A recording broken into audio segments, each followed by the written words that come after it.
पिछले चंद हफ्तों से जो स्टेटमेंट्स महाराष्ट्र के सरकार के मिनिस्टर्स और चीफ मिनिस्टर की तरफ से आ रहे हैं उसको देखने की जरूरत है।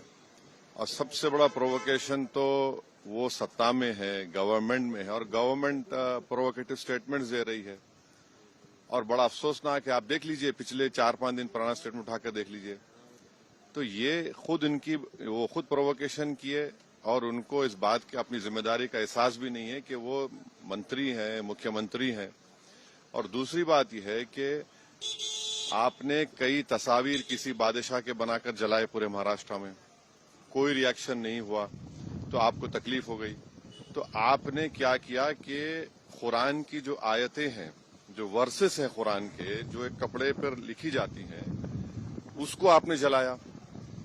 और जब ये हरकत हो रही थी तो उसी वक्त जाकर मुकामी वहां के जो मुसलमान और हिंदू लोग थे, जाकर कंप्लेन किए डीसीपी को कि इसको रुकवाइए। देखिए ये जो कपड़ा है जिसपे कुरान करीम के आयतें लिखी हैं, वर्सेस लिखी है, मत करिए। जलाया गया, एक्शन नहीं लिए। उसके बाद शाम में ये सब चीजें हुई। मैं उसका कंडेम करता हूँ वायलेंस का, मगर इसको टोटल देखिए आप कि जो स्टेटमेंट्स एमिनेट हुए हैं, जो स्टेटमेंट दिए गए हैं मिनिस्टर्स की तरफ से, अभी भी दिए जा रहे हैं, भाई आप रूल ऑफ लॉ को फॉलो करिए ना। आप तो भारत के संविधान पर आपने ओथ लिया है, तो आप कैसे प्रोवोकेटिव स्टेटमेंट्स क्यों दे रहे हैं आप? भाई मुझे कोई चीज पसंद नहीं है, आपको कोई चीज पसंद नहीं है, तो कोई भी अपनी नापसंद का इजहार कानून को हाथ में ले करेगा क्या?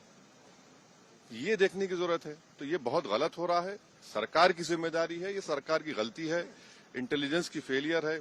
उस जगह जहां से महाराष्ट्र के मुख्यमंत्री आते हैं, और ये जो वायलेंस हुआ है हमारे केंद्रीय मंत्री के घर के करीब है पूरा, ये बड़ी गलत बात हो रही है।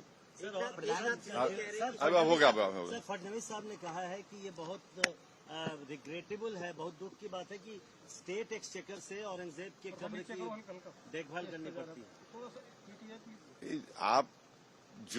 आप सत्ता में हैं, आपके जो आइडियोलॉजी है उसको बाजू रखिए।